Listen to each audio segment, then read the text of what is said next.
Nung bata pa ako, gustong-gusto ko nang tumanda. Para bang kapag malaki ka na, nagagawa mo na ang lahat.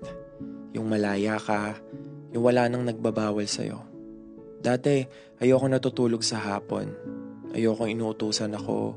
Ayoko magpahinga kasi gusto ko lang yung maglaro sa labas. Nung bata pa ako, sabi ko, sana matapos na ako sa pag-aaral. Ayoko nang gumawa ng assignment.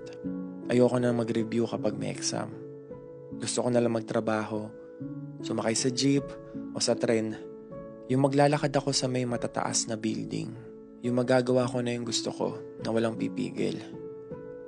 Pero ngayong matanda na ako, parang gusto ko na lang palang maging bata. Yung walang problema, walang iniisip, yung walang obligasyon.